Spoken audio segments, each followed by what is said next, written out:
to kick in. I'll kick. No. Hello and welcome to Just Like Me. I'm here with Becky Green from the UK, and I'm delighted to be able to spend this time with her today. It's evening for her. It's almost midday for me. So thank you for being here, Becky. You're very welcome. It's a pleasure to be here. I feel like I already know you because of your name. My sister that's closest in age to me, her name is Rebecca, and we call her Becky too. So I get called Becky, Bex, Beckers by my brother. Oh, yeah. Really? My sister just gets Becky. I don't know. She's just Becky. So we usually start this time together with talking to people about how they came to yoga, what drew them to the practice, when they first started, and their yoga beginnings. I'm so curious about that usually. Oh, what brought me to yoga? To be honest, I had a really bad car accident back in 2003, and I had quite a big head injury. And it's taken me into a very different person to what I was before, because just after the crash, which took 4 years to get over and a lot of reconstructive surgery, I found out my husband was having an affair and spiraled into quite deep depression. And I was very lucky to have a friend called Alison who attended a yoga class at a local leisure centre. And one dark, I think it was Wednesday morning, she said, "Oh, I'm going to yoga, why don't you come along?" And I thought, "Oh, well, I don't really want to leave the house." But she literally dragged me there by my hair. I've never looked back. It's the best thing that's happened to me, because I came off. I was on quite a lot of antidepressants, and after the yoga class, finishing with a yoga nidra, honest to God, I felt 1,000 times better than I did going into that room. And then I thought, well, there must be something into this. So kept going back, and each lesson that we went back every Wednesday morning, I just felt like a new person. It was just fantastic. And I thought, I can't rely on Adele, who's my yoga teacher, to drag me out of every doldrum I'm in. So I started looking around on the internet and came across Yoga Yak. Yeah. Mm-hmm. Melissa West Namaste video came up, and I thought, I can give her a go. And again, haven't looked back. It's been brilliant. So I highly recommend it to anybody who's suffering from depression or has any life stresses, just to take that hour out of your day to nourish yourself. It's just awesome. You know what I find amazing about your story, and I think a lot of people can relate to it. I can relate to it too when I go to class or I take the time to do a class, but particularly when I'm led by somebody else, is that what can be going on in our lives can feel like so much and so overwhelming and absolutely insurmountable and all-consuming. And what I heard you say about your experience when you went to that yoga class, was that there was that part of yourself that you were able to connect with that was at peace still.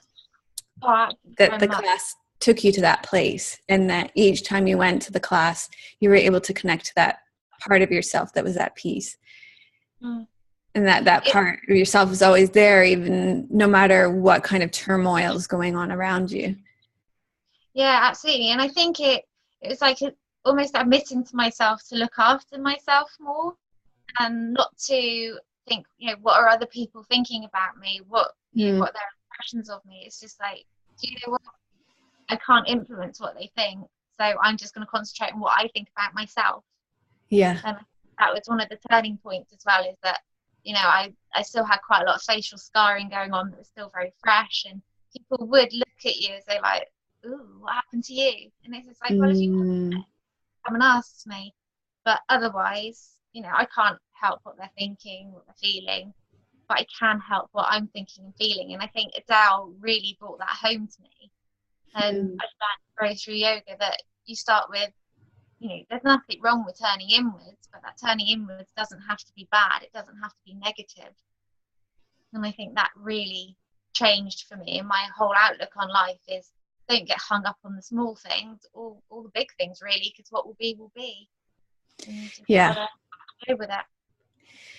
Yeah, and we always get through them, right? Like we have, no matter what sort of been thrown in our path, we I can't remember in what context, but I seem to recall this week coming across the quote or something, or maybe even one of my interviews this week.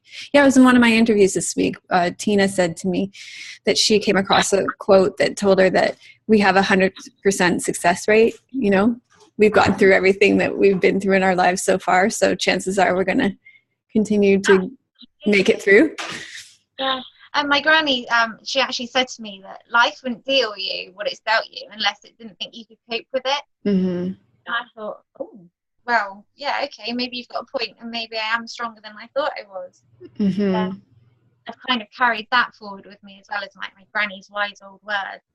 And it's true, like you said, it's 100% success rate, because I'm still here and I'm still right. Still going. It's pretty amazing.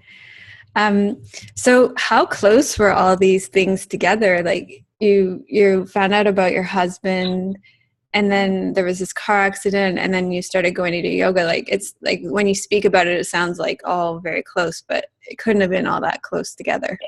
Pretty close. Was it? Okay. Kind of lay it out for us. Yeah, my car accident was on the 23rd of October 2003. Uh-huh. I was in an induced coma for 2 weeks whilst everything kind of the swelling went down, and they knew what to put back. And then Christmas Eve 2003, I found out my husband was having an affair. My mum is a very strong woman, so she's just kind of swept me up, moved me away from the situation.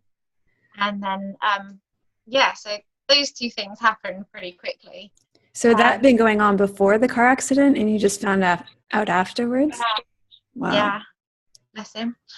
But I can't say anything negative, because on the whole, he was a very good husband. However, besides this one murder, besides the infidelity. Okay. Right. That's all right. And then it was probably 2-3 years after that I found yoga. So there was a long period of healing and depression. Yeah, a lot of operations in between hands. Fixing my nose, my chin, my plate in my head. So there was a lot of medical stuff going through those 3 years, and then all of a sudden I found myself in my own house that I bought and living on my own, and I felt quite lonely, so I got Jack, my black lab, and then Oscar, the yellow one, came along for company, and then I found yoga. So it's all a bit of a whirlwind, and when I stopped for a moment, suddenly think like, well, where actually am I in life? Then the depression kicked in, a little bit of post-traumatic stress, I think. Yeah. And stepped in. Yeah, so it was about three years. That, I think that's a rather quick recovery, considering the amount of trauma that you'd gone through physically and emotionally. I didn't really feel the emotional trauma to begin with, because I think it was so focused on the doctors and the medical side. Yeah. Operation after operation and so many hours in a dentist chair is just unbelievable. And I'm still petrified of the dentist. But I think it was after all the operations stopped that then it suddenly... Yeah. There's that space and time to integrate it. Yeah, absolutely. Yeah.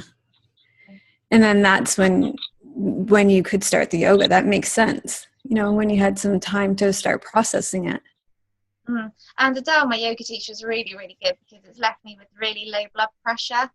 So she's always checking in, like, legs up the wall. It was just like, well, don't hold them up too long, your feet will fall off, and comical sayings like that. So I think I was very lucky to have Adele there as well. And it's kind of like building my own little support network. Yeah. At the same time. Good for you. Okay. I think I'm much more different, or a much different person than I was before. We were like rebuilt. Of course you are. So tell me about how you're a different person now. I'd like to hear more about that. Oh gosh.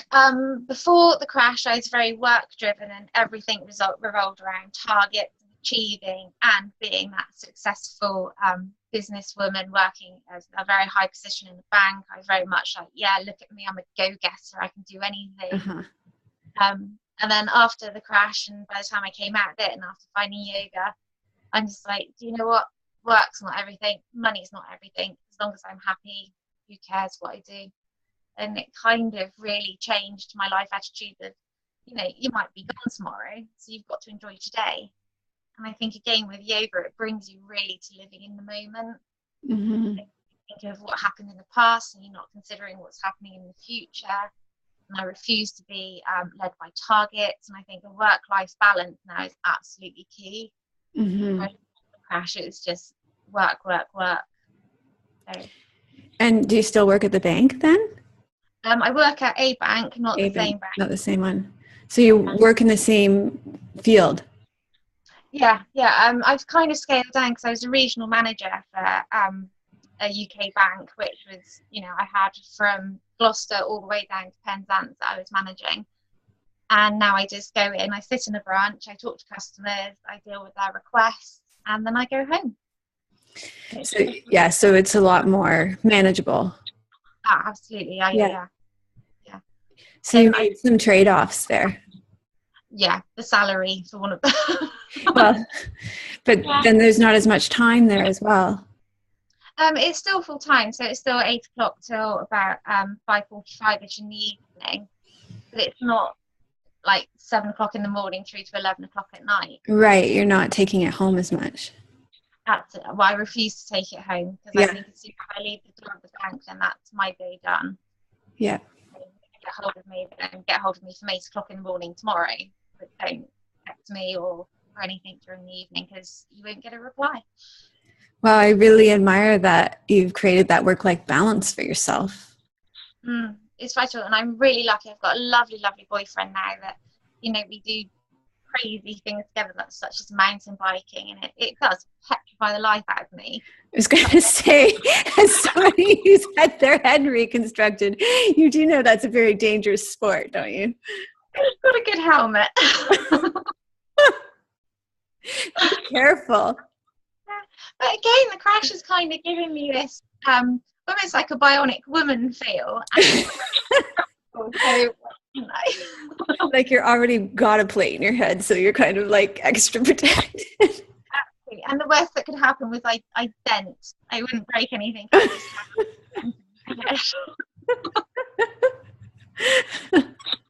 Okay, still be careful. That is one of the most dangerous sports out there. Please. It's fun. So you like mountain biking? Yeah, it's like I say, it scares the life out of me. I mean, going up the hills is it's so hard, and coming down the hill only takes a fraction of like 5 minutes.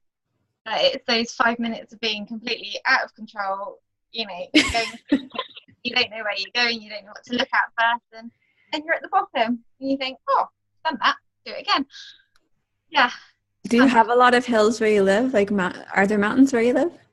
I wouldn't say mountains. There's a lot of hills. We live quite near to the Forest of Dean and Wales, so it's quite hilly around there. And we've got the Mendips just probably half an hour away from us. It's probably fairly similar to where we live then. A little bit, yeah. Not so many lovely lakes and seaside.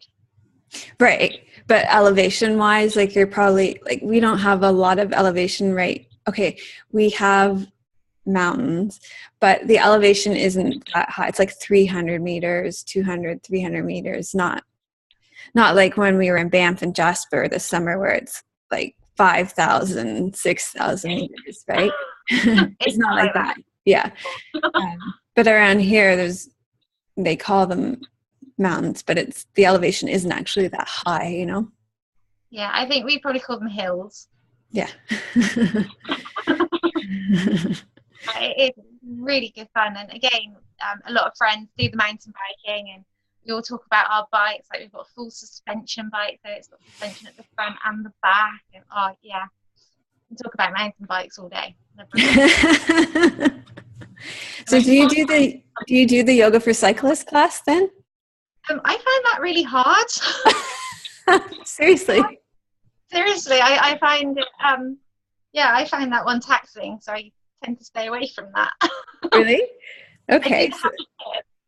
I find that really happy hips. Yeah. That's a favorite. I love that. And the boyfriend likes it as well. So you do it together. Yeah. Yeah. So you find that one helps for the cycling. Absolutely. Yeah. It just, I think it releases a lot as well, because I think I hold a lot of tension in my hips. And when you're standing up and you're battling yourself down this hill, it does kind of accumulate in your hips. But yeah, I find it brilliant. I love happy hips. Do you guys do any of the connective tissue stuff then? I haven't really explored that yet, but after the hand one on the Daily Yoga Connection, I'm absolutely amazed at how rolling a squash ball on your hands can affect your neck and your shoulders. It's just like, oh my goodness. Yeah, you've got to do the foot one then. It's on my list to do, because everything I pick up from the monthly meetups and the Daily Yoga Connections, I've got a diary that I keep in my yoga room that I then scribble down what I want to do next. Yeah. It's just finding time. I'm so busy. I know, and there's so much to do. We've actually sort of got a freeze on, we're not going to add any more content right now to the membership community. Like, we're going to keep doing daily yoga connections and we're doing a weekly live class right now too, and we're going to keep coming together as a community for the monthly meetups and stuff like that. A lot of community-based things, and talking about ways to work with the existing content. But I'm not going to be releasing any more content, because this is what I hear again and again, like, well, I haven't had a chance to do this, I haven't had a chance to do that. And so we're going to just take a pause and help people to do the content that's here. There is a lot of content on right there. Yeah, which is fabulous. Yeah, and as a community, we can, and our leadership team, we can just really just take some time. We're going to do some retreats and just do what's here. Yeah, because I love the yoga connection, because I get up at 6 o'clock every morning, purposely to make sure that I get at least 45 minutes of yoga in, with a meditation as well. I find that really sets me up for my day with my lovely mood hoovering boss. So I think that really sets me up positively for the day. And then in the evenings, I like the restorative kind of before you go to bed. Yeah, so I love that that label, the mood hoovering boss. That, I mean, how unfortunate. Like, you're so lovely, and that you're able to kind of let that slough off you. But so I'd like to hear more about your morning routine then. So you get up, and tell me about your morning routine. My morning routine is normally the alarm will go off, and Martin will slap me normally on the forehead and say, your alarm's going. So I have a little grumble at him for doing that. And then I get out of bed and I say good morning to Jack and Oscar. And I tend to get a glass of water, and I just kind of stumble my way into the yoga room and hook up onto the yoga connection, the daily yoga connection. Yeah, let's show people where that is. I think most people know where that is. Oh, I haven't even, let me pull that up. Okay, let's share the screen. Okay. Are you looking at I'm looking at you in a grey squeeze. Okay, I don't know why it's doing here. Very nice picture. Yes, there we go. I don't know why it's on that one. But anyway, here we go. We're in the membership community. It's probably going to ask me to re-log in. Yes, I thought it would. I don't know why this doesn't save on this one. Now you see that I go through the same pain as you guys. I can actually save mine. Mine logs on straight away. I know. This browser isn't saving mine for some reason. It just isn't. So you come to the Daily Yoga Connection, which is in the daily section right at the top. And right now we've been doing the brain yoga. I loved this morning's class. That was just awesome. Which class? It's one with the crawling and the brain yoga for balancing. Yeah. I love Let's that see. Let me put us over here. The brain stuff is, so do you notice a difference in your mood, or like what have you noticed difference since you've been doing the brain stuff? It's like this morning, because it said, how often do you move during the day? And that really got me thinking that I tend to go into work, sit at my computer, I'll get up to go and meet customers, and occasionally I'll wander around or run upstairs to the loo to make a coffee. And I thought, actually, I don't really move that much. And I work within walking distance from the house. It'd be about a half an hour walk. Uh-huh. Hopefully I could do that. So going forward, that's one thing I've actually noted down this morning to say, what's stopping me from, admittedly when it's raining, I'm going to drive. Yeah. But when it's dry, there shouldn't be anything stopping me from walking into work. And it's not a horrible walk through like housing estates or it's not a dangerous walk, it's non-threatening. I get to walk by a river and through a park, and it's just like, why am I not doing that? Yeah, nice. That's a great goal for the days that you feel up for it. I mean, you might even set a goal to do it like 3 out of 5 days to begin or something, Yeah. Or even on like a Saturday, because I only work Saturday mornings. So if I work a Saturday, I'll get a day a week. Not such a full day. No, it's only until 12:30. Did you do the squatting class today then? No, I haven't done that one. That's a new one.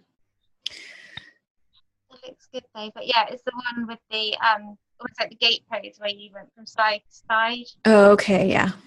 Yeah, really enjoyed that one. And this one, there's tons of crawling in this one. It makes me laugh as well. I just love it.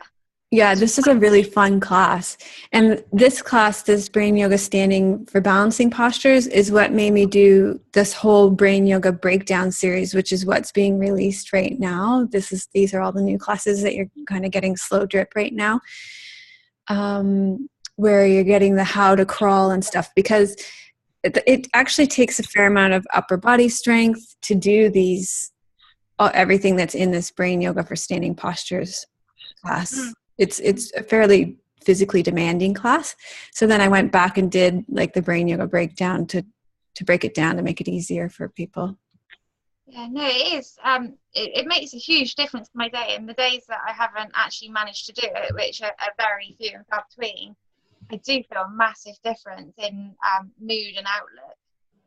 Yeah, it's been nice to do the brain yoga over a couple of months, because this is the thing that I really like about having the daily yoga connection and having the focus as a leadership team, is that we can zone in on a certain area that maybe you might not have done in your practice, right? So the brain yoga was one of those areas.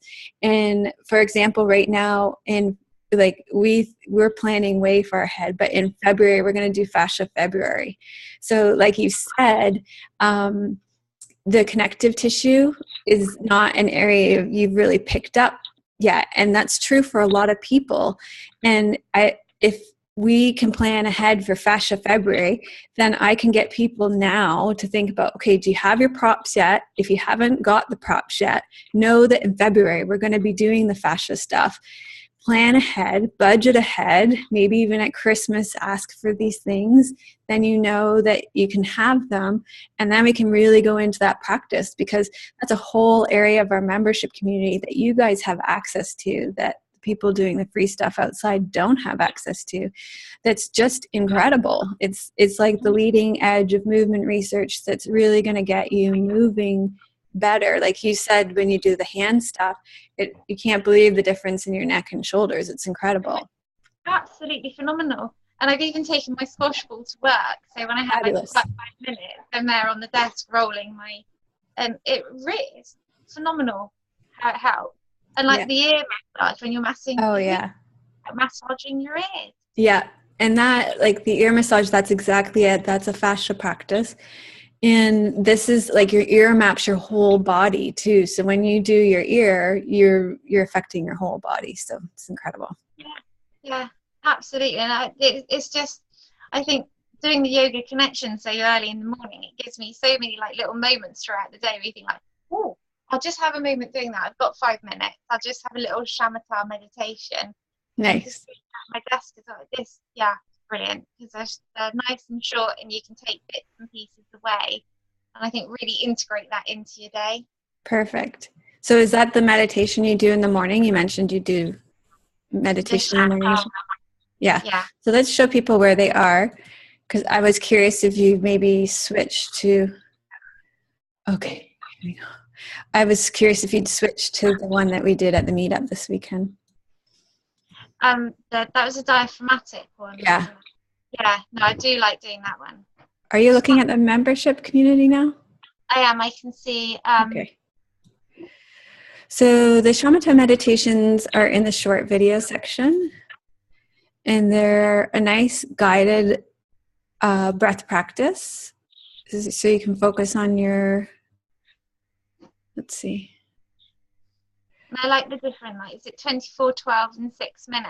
Yeah, so depending on how much time you have, you know, some days you have less time, some days you have more time, and they're the same practice, just depending on the length of time you have, so you can choose which one you want. Yeah. I think my favorite ever series was the Inner Critic series as well. Yeah, so I can show you. We were talking about, I had another interview this morning, we were talking about that as well.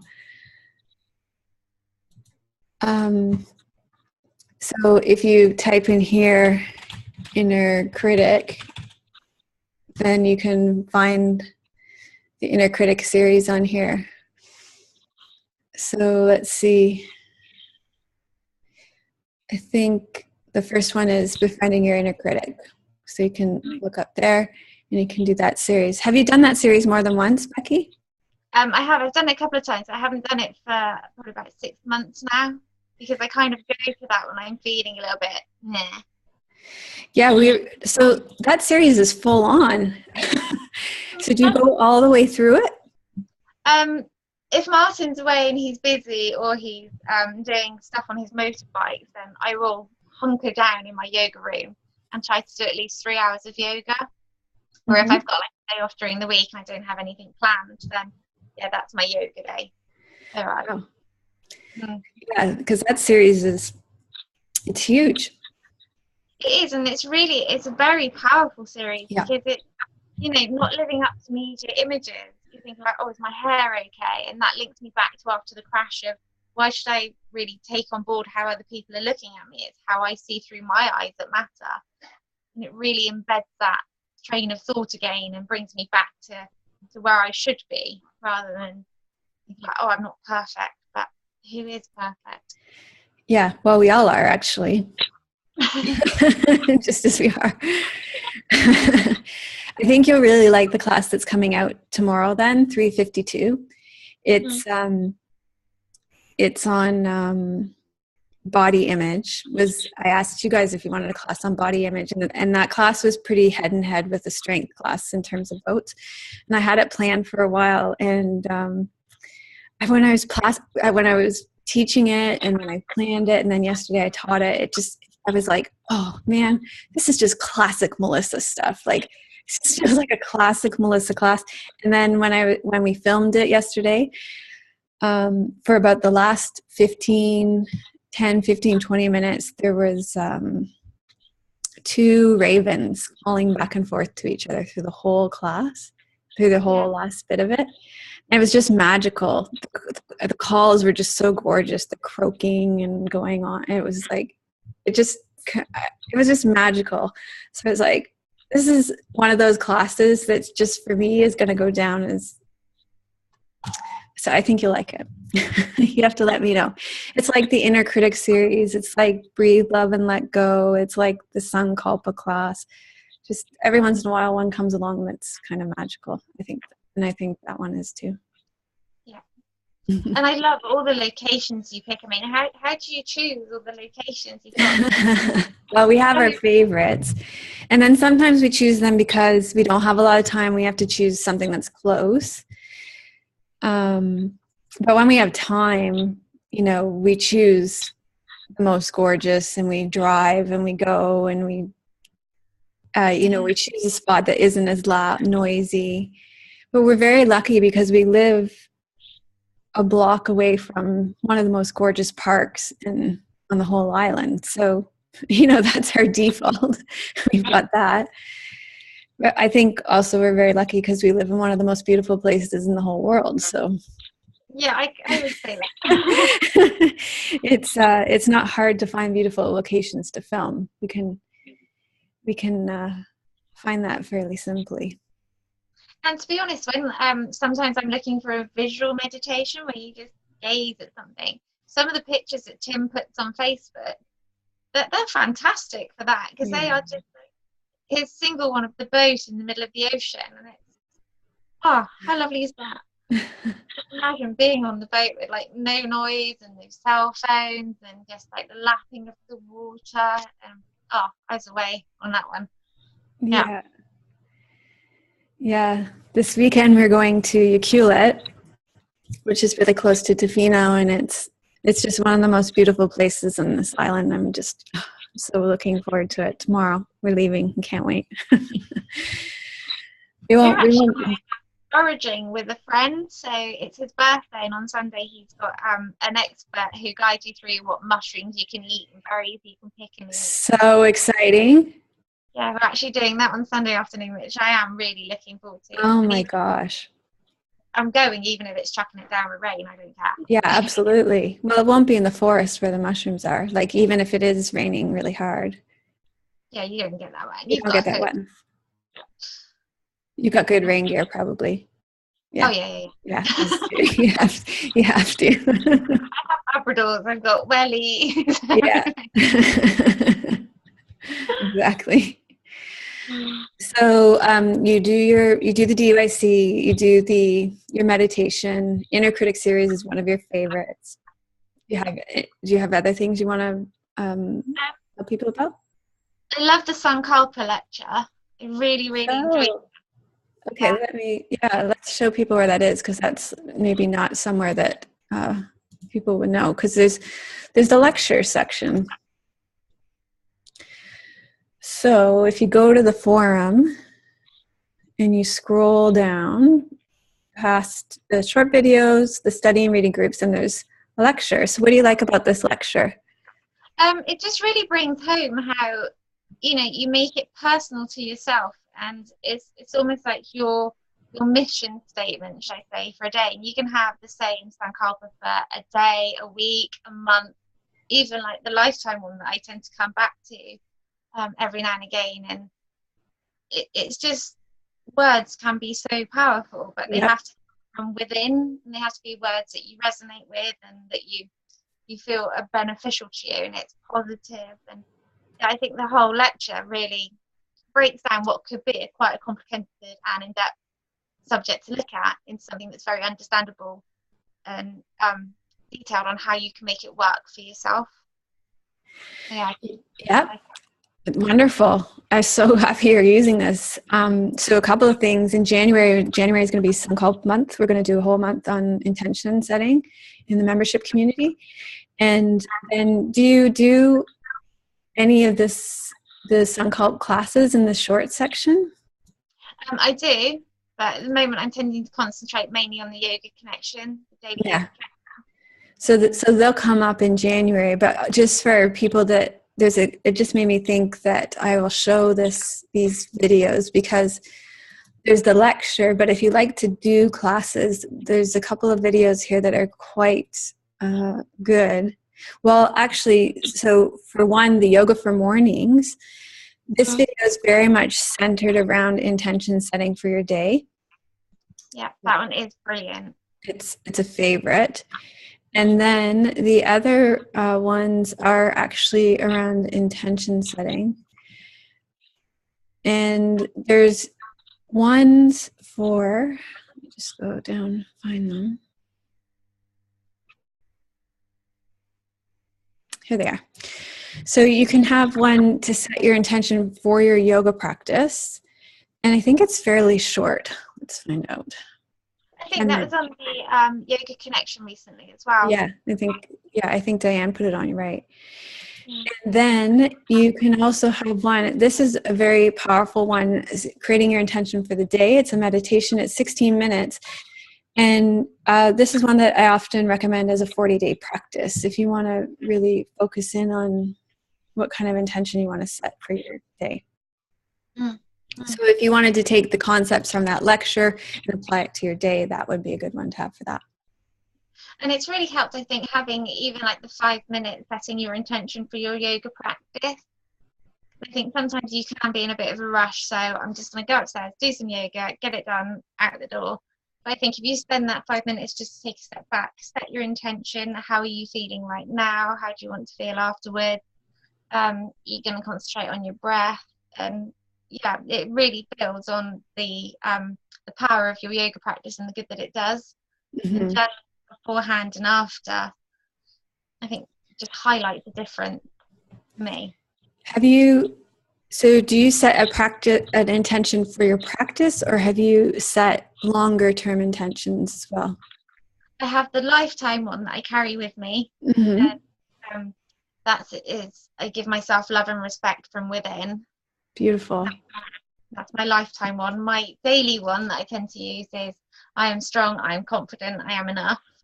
Beautiful. And my one before my yoga practice just depends on how I'm feeling. Yeah.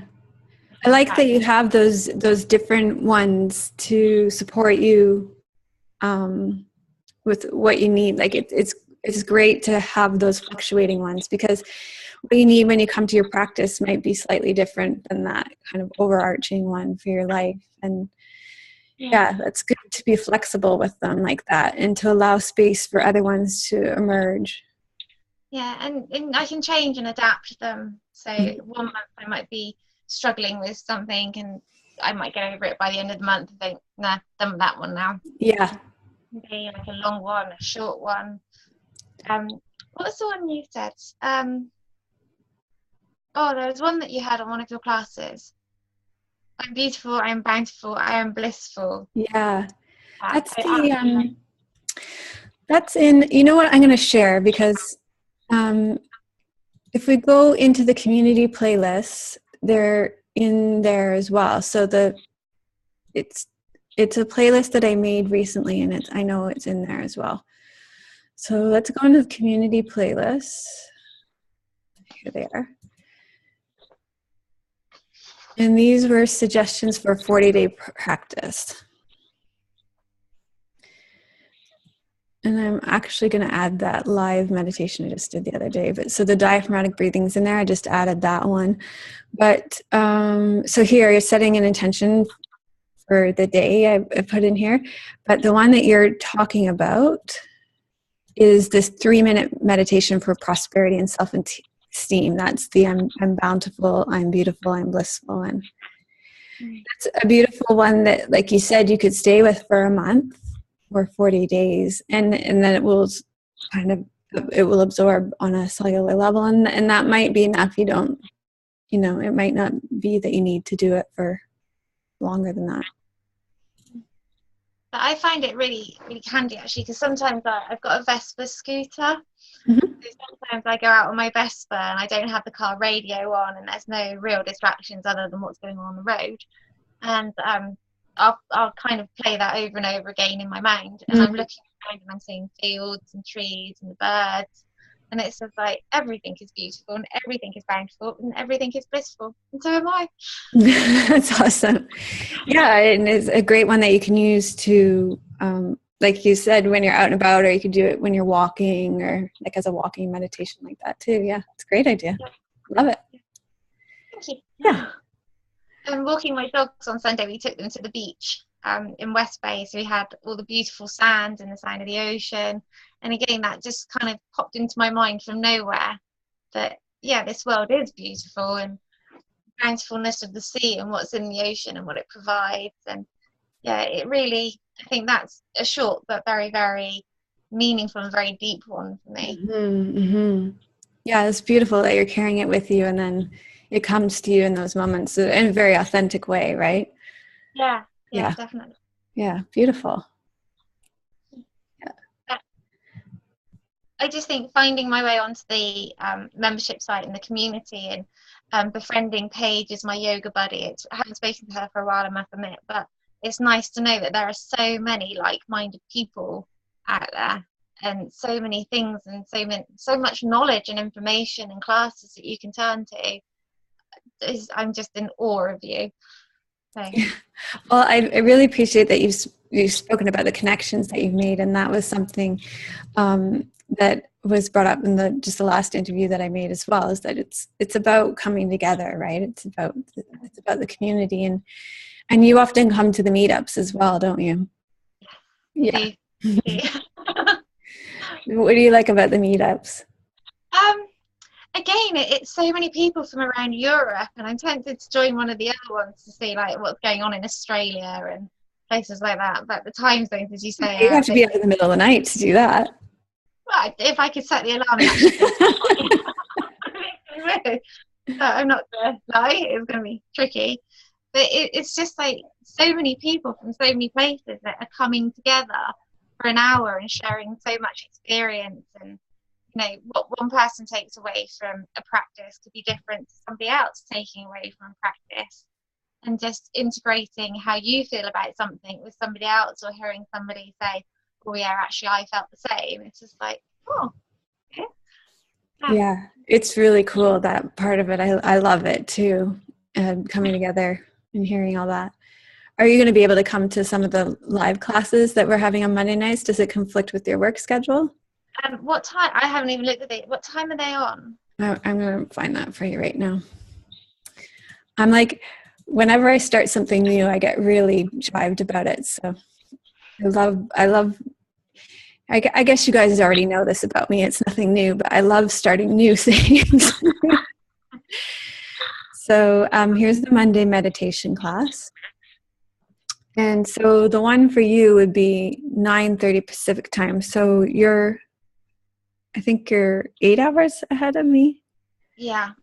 9, 10, 11, 12, 1, 2, 3, 4. So that's going to be 5:30 for you. Yeah, that might be a push. Yeah.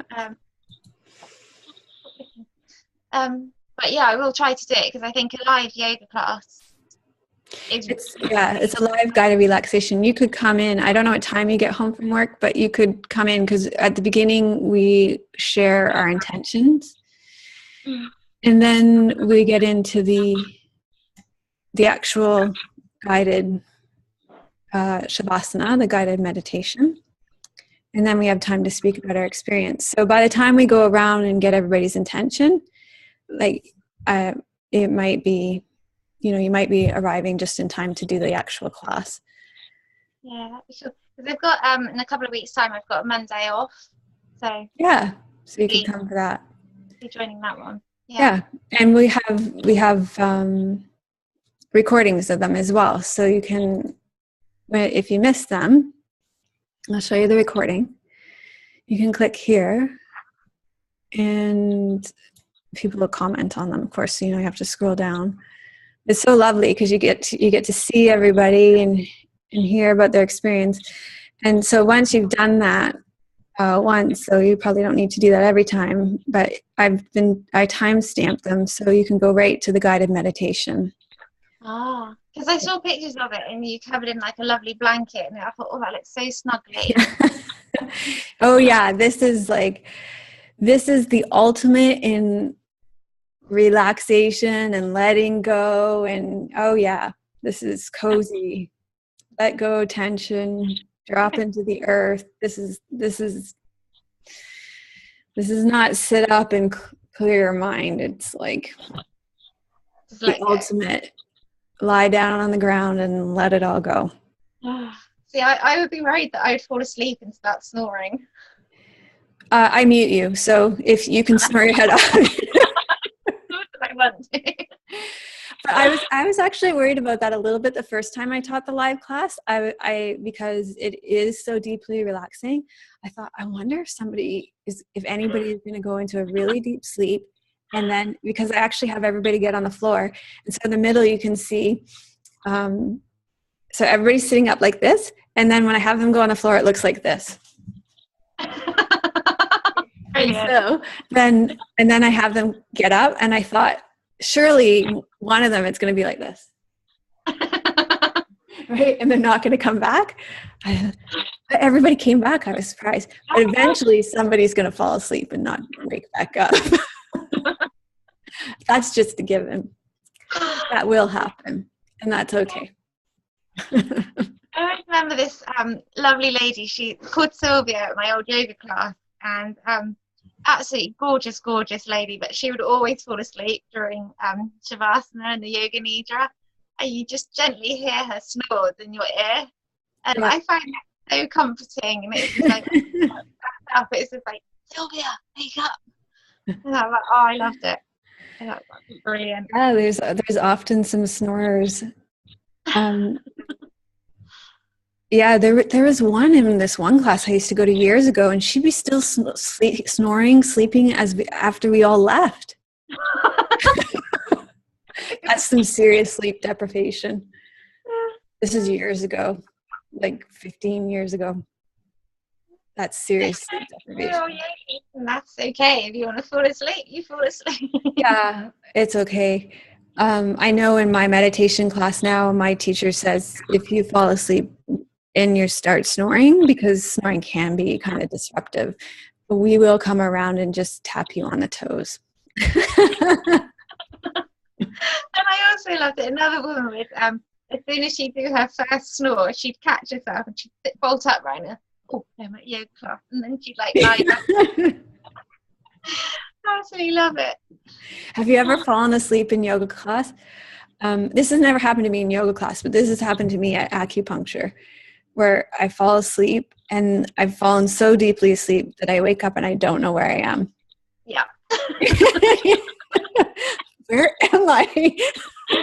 You look around and you think like, this isn't my bedroom. And then you say, oh, who's that? Oh, yoga class. Yeah. And then you think like, oh God, I hope I wasn't snoring. Yeah. And then you think, how long have I been asleep this deeply? What time is it? When I'm at acupuncture too, I have an eye pillow that I leave there that my Chinese medicine doctor, she puts on my eyes. And then I'm full of needles too, right? Then I can't take the eye pillow off. So when I have those times that I fall asleep that deeply and I wake up, I have no idea, like, if it's dark, what time it is. Like, it's just totally gone. And I remember after one of your classes I did in my yoga room, and after the meditation section, I must have fallen asleep. And I was asleep for a good 2.5 hours. Really? Yeah. I That's started doing a long time. For lunch, and then when my boyfriend came home, he was the one that actually woke me up. And I was just like, oh yeah, I've just been up there doing yoga. 2.5 hours. That's impressive. And how'd you feel after that? Oh, amazing. It was one of the best sleeps ever. Fabulous. 2.5 hours. I wonder how long you would have slept if he hadn't have woken you up. Probably all night. Imagine. So you had been doing yoga in the afternoon and then he woke you up like at dinner time sort of thing? Yeah, he probably woke me up. I probably started about 2 o'clock-ish, and he comes in around about 5:45. That's totally awesome.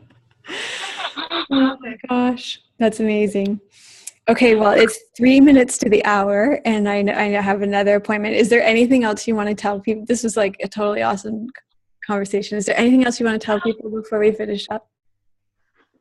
I don't know really, other than just be who you are, do what you do. And there was one quote that I read somewhere, that a true yogi is like steel, we're bendable but unbreakable. So that's one quote. I can't remember who said it or where I got it from, but I just remember thinking like, yeah, that's what it's about. Thank you. That's so appropriate for you given your life experience too. Like, I just bend now, I don't break. So great. Thank you so much for your time. I really appreciate it, and I really appreciate you taking the time to introduce yourself to the rest of our community. And I really, really loved it as well. Thank you. And I look forward to seeing you at our next meetup. Oh, yeah, I'll be there because that's the weekend before we fly to Vietnam as well. Oh, wow. That'll be quite a trip. Yeah, looking forward to that one. Yeah. It's a really great weekend of yoga in the morning, meet up in the afternoon, and get ready to go to Vietnam. Wonderful. Great. Okay, have a great evening, Becky. And thank you for having me. Okay, bye. Bye-bye.